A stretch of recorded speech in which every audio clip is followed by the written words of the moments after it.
বরুণা, আমি মানে আমি হ্যাঁ, বলো তুমি। আমি আসলে তোমাকে সৃষ্টিকর্তা, আমাকে শক্তি দাও। কি বলো? আমি তোমাকে ভালোবাসি। উফ, এই কথাটা বলতে তোমার 1 মাস লাগলো? বলদ কথাকার। শুনিল ভালোবাসি কথাটা বলে একেবারে স্ট্যাচু হয়ে গেছে। ওর মুখে আর কোনো কথাই নেই, শুধু ফ্যাল ফ্যাল করে চেয়ে রইল বরুণার দিকে। শুনিল আর কোনো কথা বলতে পারে না সে। বাড়ির দিকে রওনা দেয়। পথের মধ্যে এক বন্ধু ডেকে জিজ্ঞাসা করে, এই সুনীল, সুনীল, কি রে? আমার কোনো কথাই তুই শুনতে পারছিস না? কি রে সুনীল, আমাকে যে তোর চোখে পড়ছে না? না রে বন্ধু, আমি বাসায় গেলাম, আমার ভালো লাগছে না, আমার মাথা ঘুরছে, আমি গেলাম। সুনীলাল বাড়িতে গিয়ে খাওয়া দাওয়া না করে সোজা বিছানায় শুয়ে পড়ে। বিকেলে মায়ের ডাকে সুনীলের ঘুম ভাঙে। সুনীল বাবা, এই সুনীল, ওঠ বাবা, আজ দুপুরে খাওয়া দাওয়া করলি না, শুয়ে পড়লি? কি হয়েছে তোর বাবা? তোর কি শরীর খারাপ হয়েছে? বল বাবা। না মা, আমি ঠিক আছি, কোনো কিছু হয়নি। মা, কটা বাজে বলো তো? বিকেল হয়েছে বাবা, আর কিছুক্ষণ পর সন্ধ্যা হবে। তোর বাবা এসে তোকে খুঁজছিল, তুই খেয়ে নিয়ে তোর বাবার সাথে দেখা করিস। ঠিক আছে মা, আমি বাবার সাথে পরে দেখা করব। আচ্ছা মা, আমার কোনো বড় বা ছোট বোন নেই কেন? দেখো পাগল ছেলে, কি বলো? তোর বোন থাকা লাগবে কেন? কতজনেরই তো বোন নেই, তাতে কি হয়েছে? না মানে, বোন থাকলে নিজের মনের কথা বলা যায়। কি তোর মনের কথা যেটা আমাকে বলা যায় না? তুই আমাকে সব বলতে পারিস বাবা, আমি তোর বন্ধুর মতো, আমাকে সব বলতে পারিস। সময় হলে বলবো মা, তুমি এখন যাও, আমি খেতে আসছি। বাবা, তুমি আমাকে ডেকেছ? হ্যাঁ, তোমাকে ডেকেছি কিছু কথা বলার জন্য। হ্যাঁ বাবা, বলো। বাবা সুনীল, তুমি তো জানো আমার ব্যবসার অবস্থা তেমন ভালো না। তাছাড়া আমি সংসার চালিয়ে তোমাকে লেখাপড়া করানো আমার জন্য খুব কঠিন হয়ে যাচ্ছে। বাবা, তুমি এসব কথা আমাকে কেন বলছো? আমি তো তোমার কাছে কোনো আবদার করিনি। তাছাড়া আমি ঠিকমতো নিজের চেষ্টায় পড়াশোনাও তো করি, আমার রেজাল্টও ভালো। তবে সমস্যা কোথায় বাবা? সমস্যা এখানে না বাবা, সমস্যা তোমার ভবিষ্যৎ নিয়ে। আমি জানি তুমি এখানে থাকলে ভালো কিছু করতে পারবে না, তোমাকে শহরে যেতে হবে। আমার খুব ইচ্ছা তুমি বড় কোনো কলেজ বিশ্ববিদ্যালয়ে পড়ো, মানুষের মতো মানুষ হও। বাবা, আমি কোথাও যাব না, আমি এখানেই থাকব এবং এখান থেকেই মানুষের মতো মানুষ হব। দেখো বাবা। না সুনীল, শহরে আমার বন্ধু মাসুদ আছে, ওর বাড়িতে থাকবে এবং ওর একটি মেয়ে আছে, তাকে পড়াবে। সেখানে বড় বড় কলেজ বিশ্ববিদ্যালয় আছে, সেখানে পড়ে ডাক্তার হতে পারবে। মাসুদ গ্রামে এসেছিল, আমার সাথে কথা হয়েছে, ও যেতে বলেছে। পারলে সামনের মাসেই চলে যাও।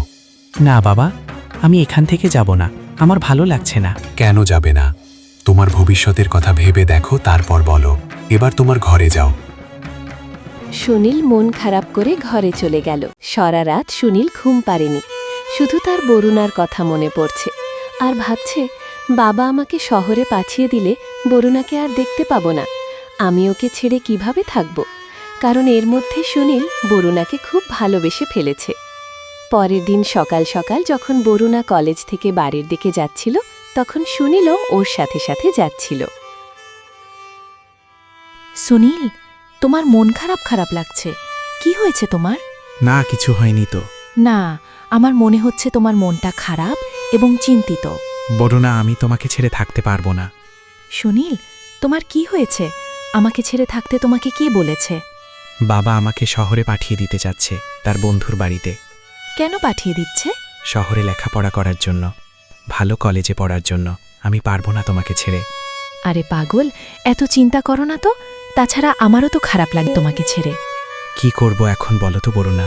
শোনো সুনীল, তুমি তোমার বাবাকে ভালো করে বুঝিয়ে বলো যে আরও অনেকেই তো গ্রাম থেকে পড়ে ডাক্তার, ইঞ্জিনিয়ার হয়, আমিও এখান থেকে পড়ে ভালো কিছু করব।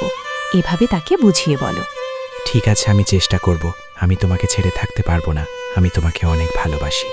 পাগলামি করো না সুনীল, বাড়িতে যাও, আমিও বাড়িতে যাই, কাল কথা হবে।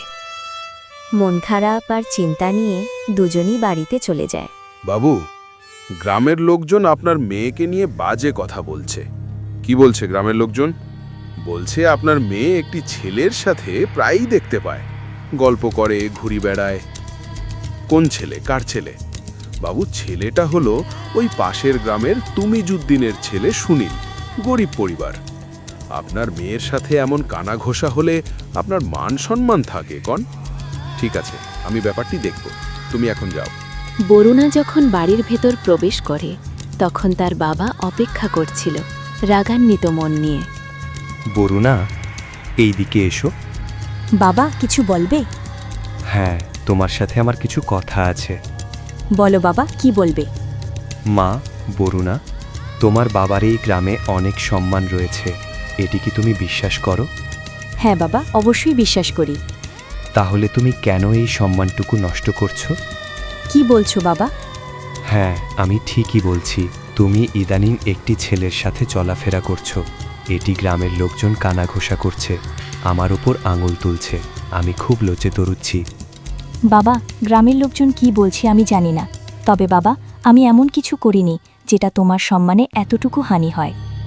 আমার সম্মান হানি হচ্ছে বরুণা, তাই আমি চিন্তা ভাবনা করেছি তুমি সামনের মাসে তোমার চাচার বাড়ি শহরে, সেখানে একটি বড় কলেজ আছে, সেখানে ভর্তি হয়ে ওখানে থাকবে।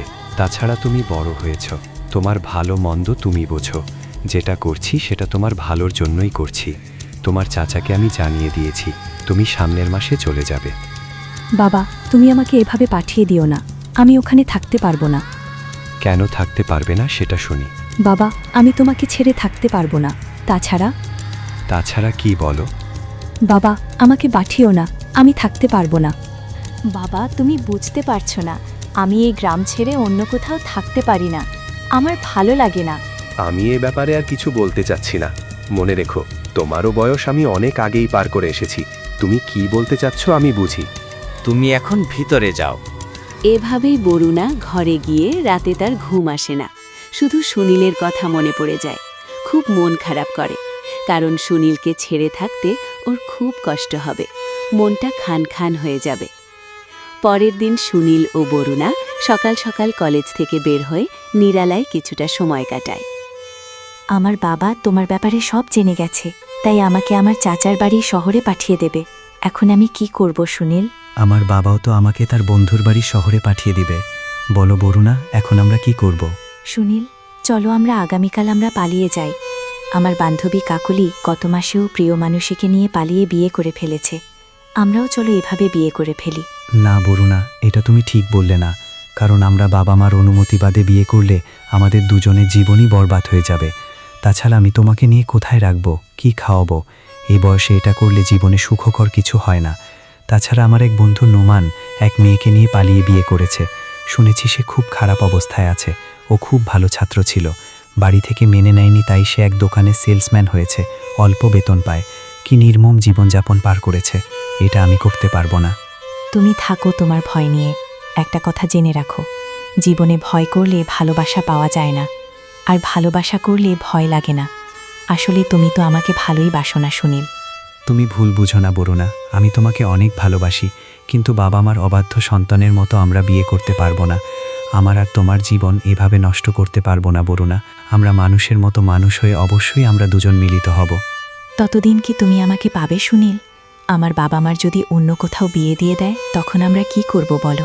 না না বরুণা, এভাবে বলো না, আমি তোমাকে ছাড়া আর কাউকে চিন্তাই করতে পারি না। তাহলে আমাকে নিয়ে তুমি চলে যাও প্লিজ। না বরুণা, এভাবে আমরা ভুল সিদ্ধান্ত নিতে পারবো না। বরুণা, আমরা গরিব, আমাদের ভবিষ্যতে ভালো কিছু করতে হবে, তা না হলে আমার বাবা মার আশা ভেঙে যাবে। আমি পারবো না বরুণা, আমরা লেখাপড়া করে চাকরি করে অবশ্যই তোমার বাবা মার কাছে বিয়ের প্রস্তাব নিয়ে যাব, তখন তারা কখনোই আমাদের বিষয়ে অমত করবেন না। জানি না সুনীল কি হবে, তবে আমার মন বলছে যে তোমার আর আমার জীবনে অনেক কষ্ট হবে। কিভাবে তোমার সাথে আমি যোগাযোগ করব বলো? আর দেখাই বা হবে কিভাবে? আমি কিছু ভাবতে পারছি না। বরুণা, তুমি চিন্তা করো না, বাড়িতে যাও, একটা ব্যবস্থা হবে দেখো। একটু ভাবো সুনীল, আমি গেলাম, তবে আমার খুব ভয় হচ্ছে, কি হতে যাচ্ছে আমাদের ভাগ্যে কে জানে। ভেবো না, বাড়িতে যাও, সৃষ্টিকর্তা আমাদের ভাগ্যে যা রেখেছে তাই হবে। বরুণা ও সুনীল দুজনেই বিদায় নিয়ে নিজের বাড়িতে চলে যায়।